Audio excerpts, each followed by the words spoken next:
Pour vous dire que Oustaz Soumoro, il est initiateur du groupe, il est enseignant, il est formateur, il est conférencier, mais il est en même temps auteur. Depuis 2017, on a un ouvrage sur le marché. Voilà, c'est son premier ouvrage. Comment mieux pratiquer l'islam. Vous voyez sur la table de librairie une série de documents, de livres. Ce sont ces livres-là. C'est un trésor. J'ai parcouru. Les chapitres sont simplement expliqués. Pour ceux qui n'aiment pas les grosses lectures, là, c'est facile à lire. Et puis, c'est facile à offrir. Quand vous faites anniversaire, en islam, là, anniversaire, tu peux offrir un livre à la personne. Ce n'est pas toujours, voilà, aller au glacier, voilà. Non, on peut offrir un livre. Donc, les livres sont là. Ils sont disponibles aujourd'hui, voilà, à 2000 francs. Et certains ont été dédicacés. Les 10 premiers ont été dédicacés par l'auteur. Voilà. Et donc, vous pourrez, voilà, si vous souhaitez, vous en acheter, ou bien, bon, ceux qui ne sont pas prêts, il y aura des stocks disponibles, donc les numéros seront donnés auxquels vous pourrez acheter. Alors, on continue, Salma. Inch'Allah, on continuera dans les 5 courants. Amamso. Bogada Kurana Tarabota, no Sura Joleve Kurana Kono. Mama, salam alaikum. Salam alaikum, comment est-ce que Walaikum salam wa rahmatullahi wa barakatuh. Alors, nous les mamans, nous allons nous dire, est-ce qu'on va du mal au Kurana Kono, Sura Joleve Kurana Kono. Atakbir, Atakbir, Anasara. 114 surat dans les 5 Corans. On va commencer sur les canches. C'est exact, c'est la bonne réponse. On a 114 surat dans les 5 Corans.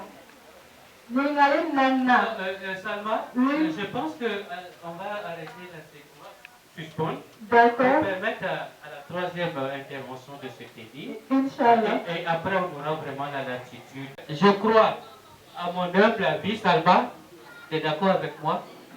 Oustaz Moro, c'est qui? Déjà, si Oustaz peut se lever pour que les gens, les nouveaux qui ne le connaissent pas. Bon, excuse-moi, on ne peut pas lever ses maîtres. Mais pour la cérémonie, voilà c'est Oustaz Soumaoro. C'est de lui on parle depuis le matin là. Inch'Allah. Voilà. Donc, voilà, voici Oustaz. En même temps, si vous voulez vous laisser. Ok, Inch'Allah. On va faire la biographie. Inch'Allah, on va faire la biographie de Oustaz Soumaoro Lassina. Né à Gayoua, école Sabine Fala, et collège confessionnel islamique Cissé, Kamourou de Gayoua. École supérieure Al-Ubaid, Université Al-Zara, au Caire, Égypte. Diplômé en droit comparé, revient en Côte d'Ivoire en 2014. Enseignant, conférencier, auteur en milieu universitaire, scolaire et communautaire. Directeur du cabinet du président du Forum des ressortissants Al-Azhar. Oustaz Soumaro est un écrivain, un auteur, un activiste de comment mieux pratiquer l'islam, paru en 2017, apparaît le sens spirituel de la prière, initiation au droit islamique, plus précisément la charia. Voici de façon ramassée la biographie de notre cher Oustaz Soumaro Lassina. À cela, moi je vais ajouter, Salma, qu'il est auteur de deux livres, d'un livre pour l'instant, Comment mieux pratiquer l'islam, paru en 2017, et c'est ce qui est là actuellement. Il ne s'est pas reposé. Il a travaillé encore sur 2 ouvrages qui vont sortir dans quelques mois, 1 mois, 2, vraiment. C'est une ressource spirituelle. Le premier, c'est ressource spirituelle de la prière. Ensuite, initiation au droit islamique. Voici les 2 ouvrages qui sont en cours de préparation. Donc vraiment, ça c'est quelqu'un qui est proche de la communauté. Il a créé le groupe. On va lui demander, on voudrait qu'il commence déjà, ses premiers mots. Après, on va échanger pour que ça soit beaucoup plus dynamique. Inch'Allah. Ok, bismillah.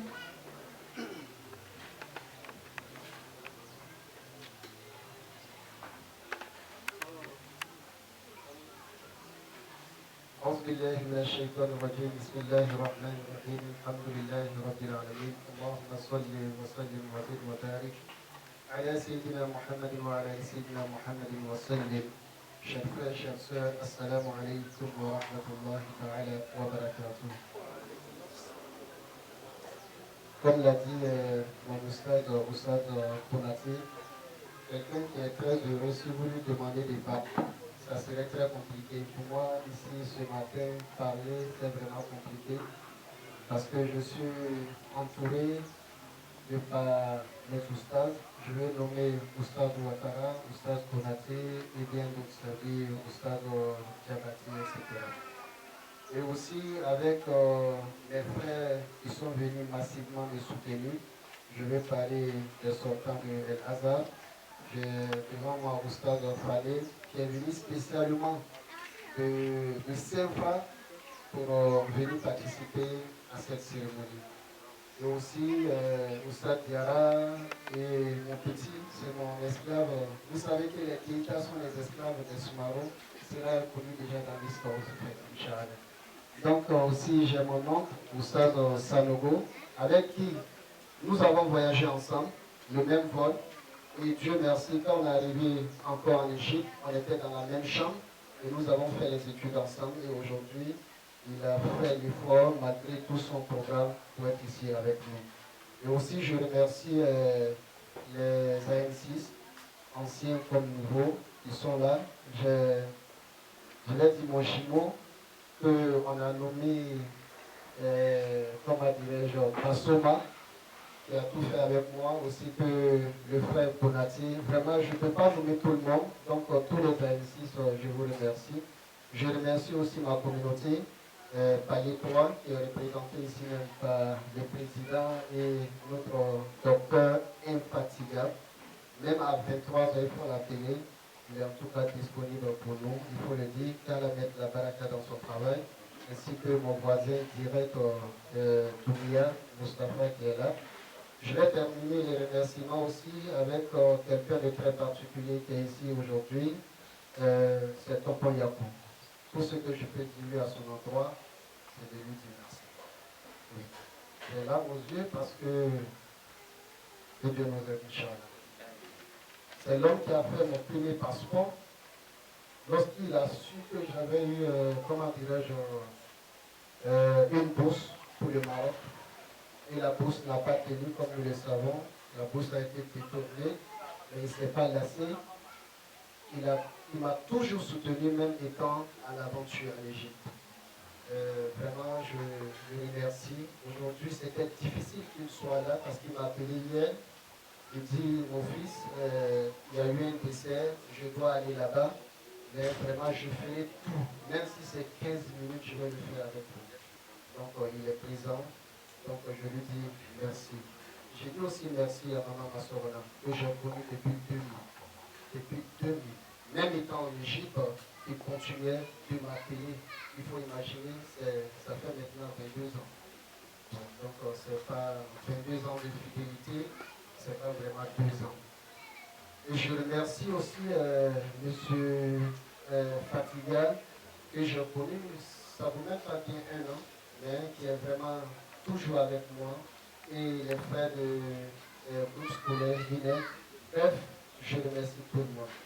Tous ceux qui ont pu être là, et même ceux qui n'ont pas pu être là, beaucoup m'ont appelé. Voilà pourquoi je dis toujours, on va faire l'effort pour que Dieu nous aide à avoir le deuxième téléphone. Sinon, même souvent dans les causeries en ligne, c'est perturbé. Vous avez vu, j'ai voulu faire un direct pour ceux qui ne sont pas là. J'ai promis, mais malheureusement, le direct n'a pas pu. J'ai mis le direct, j'ai eu plus de 10 appels. Ça veut dire que le direct s'est interrompu. Donc, Inch'Allah, je pense que dans les jours à venir, on va mettre en prière pour que nous puissions avoir quelque chose dégagé, Inch'Allah. Et je remercie aussi mon frère Touré, qui est de ma génération au niveau du village, qui a effectué le déplacement. Donc après tous les remerciements, je m'excuse pour ceux que je n'ai pas cités. J'ai mes tantes ici, j'ai mes mamans, etc. Et j'ai ma petite soeur qui est venue tout droit de Gagnois. Et je vous présente aussi l'excuse de ma maman qui devrait être là. Mais malheureusement, à la dernière minute, elle a eu un empêchement. Bref. Parler aujourd'hui, c'est difficile pour moi parce qu'il faut comprendre que ce que nous sommes en train de vivre, c'est extraordinaire. Tout ce que je pourrais dire ici, c'est de nous dire que tout ce que nous voulons faire, il faut mettre au sens de ce que nous allons faire.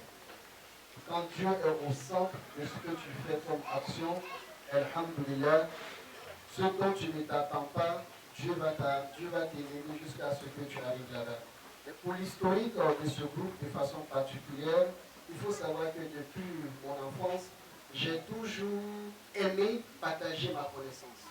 Ça a été ma vocation et j'ai toujours partagé. À travers ça, j'ai été à Oumé, j'ai quand même participé à la formation de beaucoup de personnes, des associations islamiques, l'AGMCI, AMCI, AFMCI, Ansardi, etc. Et c'est dans le souci arrivé à un certain moment, j'ai compris que je ne pourrais pas avoir le temps d'enseigner tout le monde. Donc j'ai pensé aux livres. Donc j'ai commencé à écrire et c'est les produits qui sont là, comment mieux pratiquer l'islam. Et après, on a écrit, vous savez aujourd'hui on lit très peu. Ça c'est une réalité. On lit très peu. Donc je me suis rendu compte que mon objectif n'est pas encore atteint.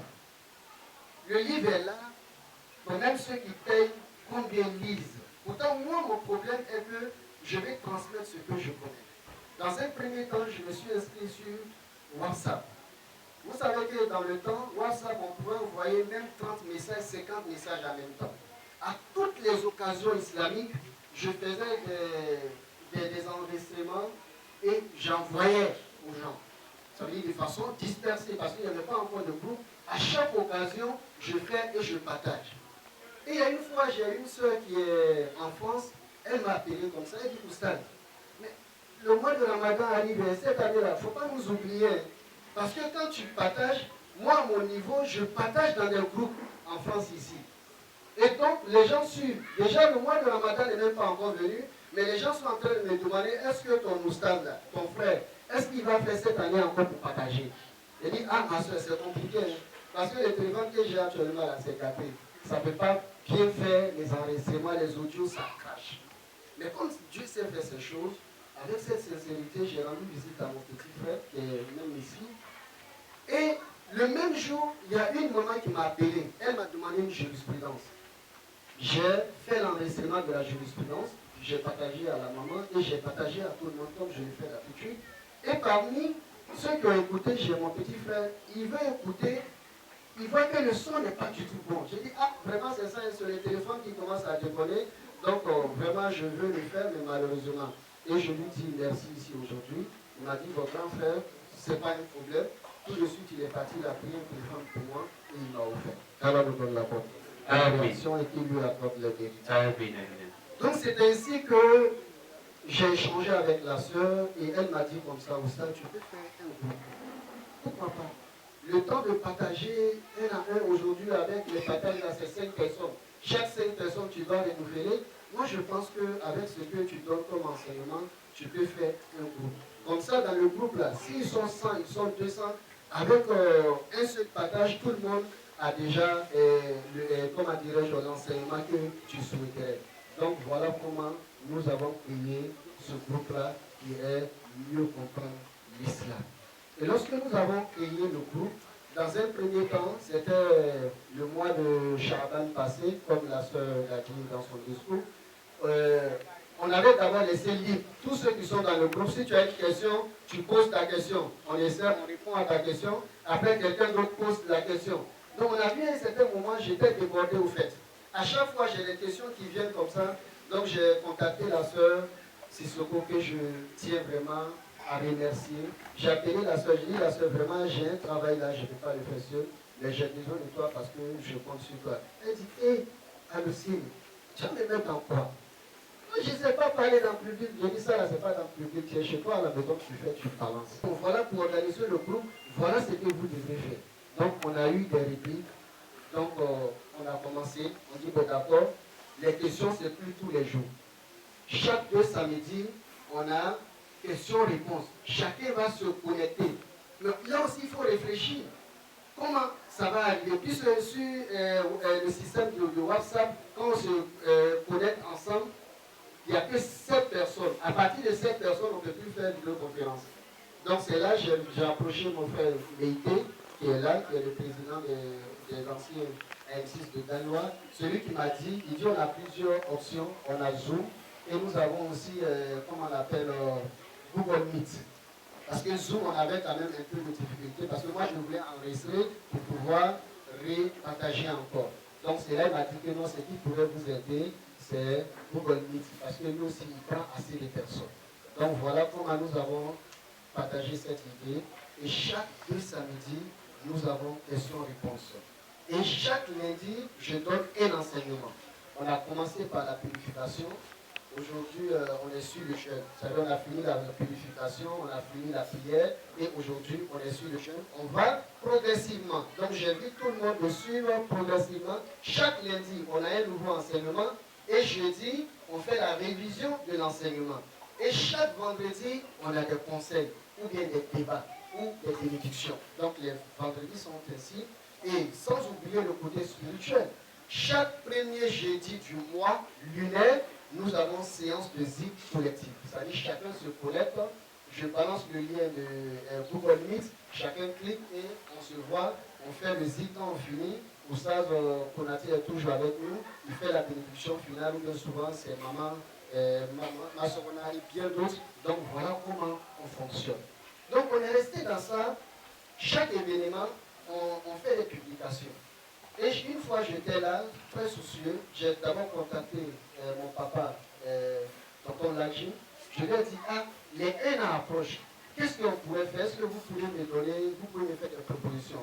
J'ai contacté aussi ma maman infatigable, maman Massorona. Elle dit, mon fils, je vais réfléchir, mais je pense qu'on va essayer d'organiser une salle, des séances de choses, comment dirais-je, d'adoration.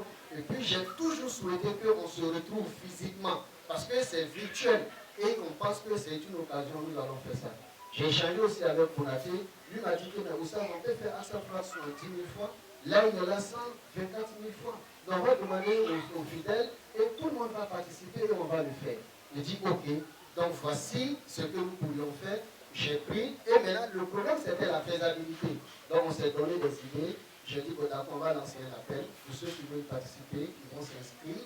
Et nous allons essayer de voir les 70 000 fois. Si n'en a pas pu finir en groupe, les Oussas qui sont sur le groupe, tel que Oussas Ouattara, on va leur demander, on va compléter le chiffre.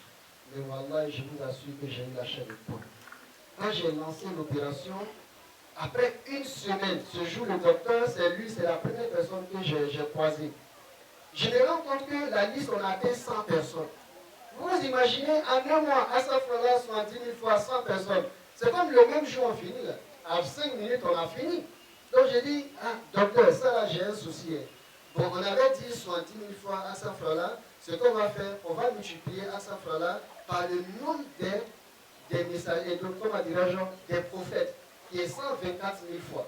Mais étant donné qu'on a atteint déjà 100 000 fois et 100 personnes, on va multiplier ça par 10. Il va nous donner, je crois, 1 240 000.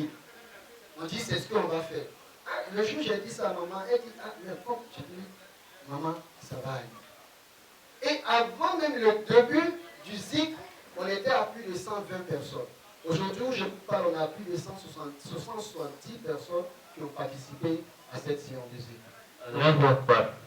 Donc c'est pour vous dire que c'est un travail qui a été élaboré. C'est pas Oussa Soumaro. C'est pas, peut-être c'est la petite personne de Oussa Soumaro que nous voyons à la surface, mais c'est des personnes, des grandes personnes qui sont en bas, qui sont en train de travailler. Qui travaillent nuit et jour, qui réfléchissent comment nous devons développer. Et quand on a commencé, j'ai dit à Oussad, comme Oussad l'a dit dans son intervention, Oussad Ouattara, quand tu évoques Allah, il faut faire un sacrifice. Vous voyez, quand on jeûne, après les 30 jours, il dit de faire un sacrifice. Hein? Zakat al-Fitr. Quand on va au Hajj, pour faire la fête, il nous dit quoi? Il faut immoler une bête. Ça dit, c'est la tradition chez Dieu. Quand tu évoques Dieu, il faut donner quelque chose. Donc pour cela, on a dit, bon, vraiment, j'ai dit à maman, on va faire un sacrifice. Moi, je dis, d'accord, mon fils, on va payer 2 billets. J'ai travaillé ici. Maman, 2 billets, c'est vrai, c'est beaucoup. Hein. Mais moi, je pense qu'on peut payer un peu. Mon fils, fait beaucoup. Si on dit un peu là, on aura besoin au minimum 500 000 francs. Elle dit, maman, avec vos bénédictions, 500 000 francs là, c'est rien. Parce qu'on a des tontons qui sont là. Je suis parti chez tonton, on était en train de poser comme ça, le mois de Rajab, j'ai dit vraiment c'est un mois béni. Même nous-mêmes dans le groupe, on a essayé de faire des séances de zik. Inch'Allah, le 19, on va essayer de faire des sacrifices. Il dit, mais le sacrifice, c'est quoi? Il dit, ah, en tout cas, moi, mon intention, c'est peu. Il dit, pour mon fils, je t'offre. C'est pour nous dire que tout ce que moi je vais dire, confions-nous à Allah et nous lui fait grâce. Aujourd'hui, la sœur a dit, on a plus de 700 000 francs. Dans combien de temps? C'est après les îles qu'on a lancé. Vous voyez, le mois de Rajab est fini. À peine aujourd'hui, c'est le 16, je crois. Mais avant ça, déjà, on a bouclé. La semaine dernière, l'autre semaine, je vais dire la semaine sous passage, je crois, j'étais avec maman, on est parti régler le problème de feu. Donc c'est pour nous dire vraiment, je vous remercie, je remercie tout le monde. Donc, pour terminer, mon ambition est que la petite connaissance que Allah subhanahu wa ta'ala m'a donnée, que je puisse partager au maximum. Parce que durant les formations, parce qu'on va dire, mais pourquoi quand on prend ton livre, c'est comment mieux pratiquer l'islam. Quand on prend ton groupe, c'est groupe mieux comprendre l'islam. Mais j'ai un problème avec le thème. J'ai un problème avec ce thème. Parce que étant formateur, à chaque fois que j'ai commencé à former les gens, j'ai vu que les gens, ils veulent être musulmans. Ils sont musulmans. Ils ont la conviction. Ils veulent Allah. Mais très souvent, la connaissance fait défaut. Donc, ce que tu pratiques là, c'est bien. Mais pour que ça soit mieux, c'est la connaissance. Donc voilà pourquoi le titre, ça me plaît beaucoup. J'ai toujours dit, mieux comprendre l'islam. Parce qu'une fois que tu as mieux compris l'islam, wallahi, tu vas te rendre compte que l'islam n'est pas compliqué. Vous voyez, des mois de bonus que Dieu nous donne. Durant ces mois de bonus là, quand tu te donnes, il n'y a rien à faire. Donc souvent ça passe inaperçu. Pourtant on fait des efforts, on fait des prières obligatoires, on jeûne. Mais après ça, Dieu a mis beaucoup de bonus. Mais ces bonus là, comme on ne connaît pas, ça passe. On a peu de mérite, on fait plus d'efforts. Donc moi, la devise c'est quoi? Faire moins d'efforts, efficacement et avoir plus de mérite. Qu'Allah nous donne les mérites et qu'il fasse de nous des musulmans sincères et pieux. Je vais m'arrêter là.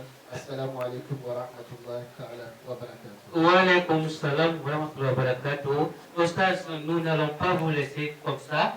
Nous avons concocté 4 questions. Ostaz a dit, tiens. Bon, première question, je commence. Alors, tant que vous êtes dans le schéma que vous avez décidé, parce que le tableau soit complet le plus rapidement possible, parce que vous êtes en train de dessiner la photographie du groupe Mieux comprendre l'islam. Et aujourd'hui, tous ceux qui sont là sauront ce qui est en dessous du groupe. Donc, première question,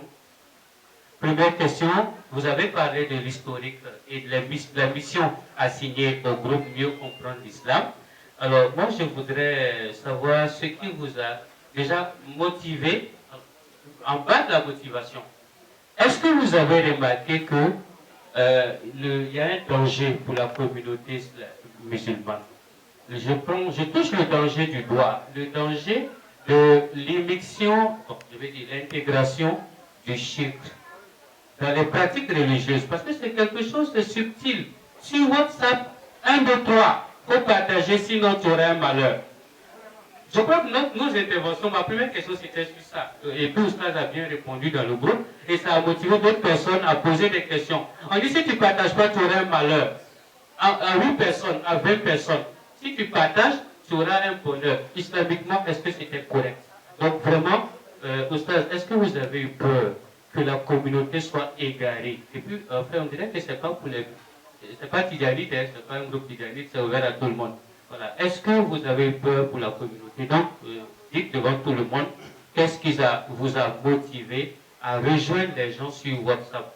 Vous pouvez vous limiter à vos sermons de vendredi, à votre livre. Voilà. Mais pourquoi créer le groupe en dessous? D'accord, tout d'abord, je vous dis merci. Il faut savoir que cette inquiétude, je l'ai eue beaucoup de fois. j'ai eu double inquiétude. D'abord, des innovations qui n'ont rien à voir avec l'islam, parce qu'aujourd'hui, tu as ton téléphone, tu te mets derrière ton écran, tu dis ce que tu veux dire, tu portes un gros boubou avec, comment dirais-je, des chapelets, avec un chapeau, bonnet rouge. Automatiquement, quand on voit, on dit, ah, c'est un oustaz qui a dit ça sur WhatsApp.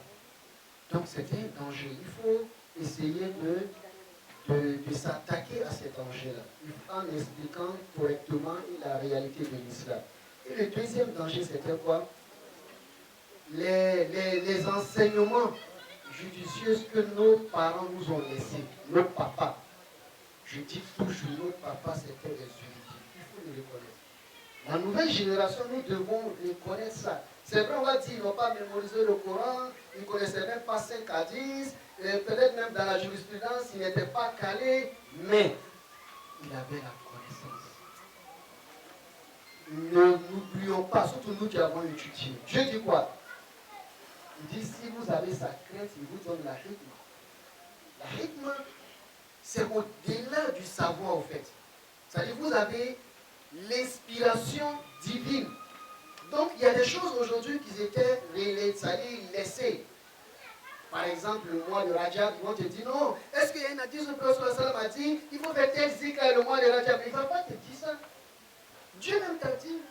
Dieu dit j'ai donné 12 mois pour l'année, mais j'ai sacralisé 4 mois. Et ne soyez pas injustes envers vous. Ça veut dire quoi? Il faut adorer à la plus. Donc si quelqu'un te dit, bon, pour adorer à la plus, vous voyez le chiffre qui a été dit, souvent il y a des gens qui m'appelaient par jour. On dit, ah, où ça, aujourd'hui j'ai fait 10 000 astaghfirullah. Mais s'il était seul, il ne peut pas le faire. Il faut se motiver, le groupe là, c'est important. Voilà pourquoi le prophète il n'a cessé de nous dire, même à son dernier souffle, il a dit quoi? Ummati, ummati. Ma communauté, ma communauté. Parce que quand on est en communauté là, on peut s'encourager. Donc là, j'ai eu cette crainte pour dire que les enseignements que nos papas, nos oustas nous ont laissés, les gens sont en train de banaliser. Mais comme peut-être moi je peux avoir des arguments pour pouvoir soutenir ce qu'ils ont dit, même si eux n'ont pas dit les arguments, parce qu'ils te disent qu'il faut faire. Mais moi je viens derrière pour donner des arguments pour que celui qui avait commencé à douter de ça, qu'il essaie de se cramponner sur ça et essayer de bien pratiquer. Donc voilà aussi l'une des raisons qui m'ont amené à être sur les réseaux sociaux, parce qu'il faut être là où tout le monde est là. Lorsque tu vois le danger, ça laisse à tu peux intercéder le danger. Merci beaucoup. Alhamdulillah, Oustaz, la deuxième question est la suivante. Oui. C'est une question à deux volets. Oui. Selon vous, peut-on être un bon croyant sans avoir un certain degré de spiritualité? Et comment avoir un bon degré de spiritualité? Comment avoir ce degré? Alhamdulillah, la spiritualité, il faut savoir que la spiritualité n'est rien d'autre que de faire ce que Dieu veut. Et en respectant les conditions que Dieu a mises. Il ne suffit pas de prier, mais il suffit de remplir les conditions que Dieu a mises dans la prière. Il ne suffit pas de faire la purification, mais il faut respecter les conditions. Donc, la spiritualité, ça rime avec la connaissance. Voilà pourquoi il y a un hadith authentique où le professeur nous dit, où Allah subhanahu wa ta'ala dit dans l'hadith aussi, il dit connaissez-moi avant de m'adorer. Oui, les spirituels vont aller encore aux profondeurs, mais tous les savants sont unanimes. Celui qui se jette dans la spiritualité sans connaître la charia, tu es dans le danger. Parce que les miracles là, tout le monde peut faire des miracles. Hein. Le féticheur fait un miracle. Quoi le problème? Donc quelqu'un va confier son esprit à un esprit. Il fait des miracles. Donc ce n'est pas un problème ça. Mais le plus important, la voie que tu as empruntée là, est-ce que tu respectes les conditions de cette voie? Donc pour moi, c'est vraiment très très très important. La spiritualité, mais la connaissance précède la spiritualité. Un musulman ne peut pas vivre sans la spiritualité. Parce que la spiritualité, le résumé, c'est de respecter ce que Allah subhanahu wa ta'ala nous demande. Tu peux aller au-delà. Et je invite les gens, pas parce que l'autre là, il sait faire la prière nocturne qu'il est mieux que toi. Oui, lui s'est fait la prière nocturne, mais peut-être toi tu es généreux. C'est la spiritualité au fait. Fais plus là-bas. Peut-être lui, il ne sait pas se lever la nuit, mais il sait jeûner. Jeûne beaucoup, si c'est ce qui est facile pour toi. Donc voilà comment il faut comprendre la spiritualité. Donc c'est dans tous les sens. Ce n'est pas un seul élément qu'il faut regarder pour dire que je suis spirituel. Qu'Allah nous donne la bonne compréhension. Amin, amin. Pour ajouter un complément, si ça le permet, il y a un enseignement qui dit celui qui prend le chemin de la connaissance, Allah lui facilite la voie du paradis. Et le deuxième, c'est rechercher la connaissance du berceau jusqu'à la tombe. Parce que là, il n'y a pas à faire de je suis vieux, je ne peux pas apprendre le Coran. Je suis vieux, il y a telle sourate, je ne peux pas l'apprendre. Je suis trop jeune pour apprendre vraiment avec les ustads. On pourra développer ça, Inch'Allah, dans le groupe. Donc je renonce à la troisième question. On va raccourcir. La dernière que Salma devait poser. Vous avez parlé de perspective. Vous dites que Allah est en train d'agir pour le groupe mieux en islam. Alors, la perspective, est-ce qu'on va bientôt, dans quelques mois, on va parler d'une web TV, télévision en ligne pour le groupe mieux comprendre l'islam? Ou bien est-ce qu'on aura une école de formation à la spiritualité, un bâtiment qu'on va appeler Institut mieux comprendre l'islam? Est-ce que c'est dans vos projets?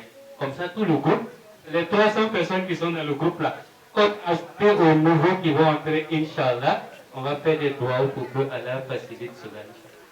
Alhamdulillah, je pense que, comme je le disais à l'entame de mon intervention, mon ambition c'est d'aller loin, oui, aller très loin. Aujourd'hui même, j'ai posé avec, je crois que c'est même avec vous, et aussi avec l'un de mes voisins, parce qu'il faut savoir que depuis le 3 ou bien le 6 mars, on a créé le deuxième groupe. Parce que le premier, on est déjà à 254 sur les 257 qui sont autorisés. Donc, et à chaque fois on m'appelait, j'étais obligé, j'ai beaucoup hésité, parce que je voulais quand même avoir une technique où tout le monde soit en même temps dans le même groupe. Mais je suis à la recherche, Inch'Allah. Je crois qu'il y a le président Méité qui m'a envoyé, comment dirais-je, des informations, qui m'a dit qu'on peut rester dans ce même WhatsApp pour aller au-delà des 257. Donc je lui ai dit qu'aujourd'hui on va se voir. Si on a pu faire ça, c'est ce qui va être vraiment la chose la plus meilleure. Donc c'est pour vous dire qu'on veut aller au-delà de ça. Et comme tu l'as dit, pourquoi ne pas créer une télévision en ligne pour pouvoir donner des enseignements? Voilà pourquoi je dis à chaque fois, ce n'est pas un travail d'une seule personne. C'est un travail de tout le monde. Et ici, notre maman, elle avait toujours l'habitude de le dire. Il va falloir que nous fassions beaucoup de sacrifices pour que ce groupe soit pour nous réellement comme une sourate al-Jariya. Parce que lorsqu'on a créé, vous avez vu que la toute première intervention, c'est ce que j'ai dit. Donc vraiment, on veut aller loin. Mais qui veut aller loin aussi, il faut savoir qu'on a d'autres réalités. Il y a le côté, le volet financier qui s'oppose à nous. Mais Inch'Allah, avec nos moyens de bord, petit à petit, nous allons avancer. Et je sais que le chemin, il est long, mais on va aller au bout. Parce que je suis avec une très bonne équipe, une équipe qui est très très efficace et qui répond à chaque fois. Donc vraiment, je vous remercie tous ici. J'avais oublié, je remercie ma maman Sally qui est avec moi et j'ai ma tante qui vient aussi d'arriver. Je vous dis que tout le monde est occupé, donc je remercie tout le monde. Je ne vais pas monopoliser la parole, donc si c'est, je vais dire assalamu alaikum wa rahmatullahi ta'ala wa barakatuh. Beaucoup d'années encore pour que nous puissions nous retrouver ici. Pourquoi pas un défi de 1000 personnes, réunir 1000 personnes pour pouvoir faire ces séances de prière et ces cérémonies, Inch'Allah. Assalamu alaikum wa rahmatullahi ta'ala wa barakatuh. Wa alaikum salam wa rahmatullahi wa barakatuh. Merci à notre cher Oustaz Soumaoro, Lassina Aloussine pour les intimes. Il a parlé, on a échangé. Mais cette fois-ci, on va donner la parole à ses amis, ses soutiens qui sont là. Je me dirige vers le secrétaire général de regroupement des anciens IM6 de Gagnois, Monsieur Farouk, le frère Farouk. Alors, un mot.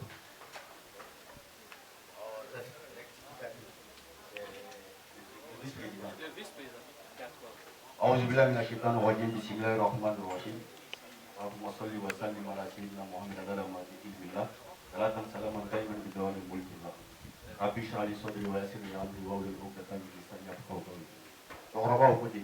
Oli kasi c'est où le Jameson Bolo. Ça va vous voilà. En temps normal, je ne vais pas prendre la parole. Mais mon président m'intime l'ordre donc de prendre la parole. Et par devoir donc d'obéissance, je me dois de parler. Je suis le vice-président du regroupement des anciens de l'AUMC des Gagnois, dont Oustaz Soumaoro Al-Hussein en fait partie. Le président Meïté Lassana, il est là, et nous avons nos grands frères, docteur Meïté Youssouf, le grand frère Imam Kone, le grand frère Kone Ibrahim et Mapi, avec mes autres frères. Alhamdulillah, c'est un petit témoignage que je voudrais faire. Oustaz Soumaoro Al-Hussein, le modérateur l'a dit tout à l'heure, il fait preuve donc d'une humilité et une sollicitude extraordinaire. Oustaz Soumaoro Al-Hussein m'a permis de l'appeler à n'importe quelle heure de la journée. Que ce soit à 23h, à 22h, Oustaz Soumaoro est toujours disponible à me prendre au téléphone. Et lorsqu'on le sollicite pour quoi que ce soit, il est automatiquement là. Je me souviens lorsque nous devions partir à Gagnoua en décembre dernier pour aller faire l'assemblée générale de notre structure, j'ai appelé Oustaz. Oustaz, le président souhaite que tu sois de la délégation pour aller à Gagnoua. Il dit, mais Ouma, j'ai une cérémonie demain matin. Il dit, Oustaz, tu m'as promis que lorsque je vais te solliciter, tu seras là. Il dit, bon, Ouma, il n'y a pas de problème. S'il y a un moyen de déplacement, il faut venir me chercher. Alhamdoulilah, on est parti, on a appelé Oustaz et il est revenu le même jour pour honorer son rendez-vous qui était à Abidjan. C'est extraordinaire. Abidjan, Gagnoua, Gagnoua, Abidjan, le même jour. 2 rendez-vous. Mais Oustaz l'a fait pour sa sollicitude. Donc merci infiniment Oustaz. Le R2AG, je dis merci. Moi-même particulièrement, je te dis merci parce que je suis ton petit frère. Mais avec ce que tu m'accordes, vraiment, merci infiniment Oustaz. Je n'aimerais pas être long, je suis un enfant. Je vais donner la parole à mon grand frère qui va faire une petite bénédiction de la part du R2AG et donner la contribution du R2AG aussi. Il m'en connaît.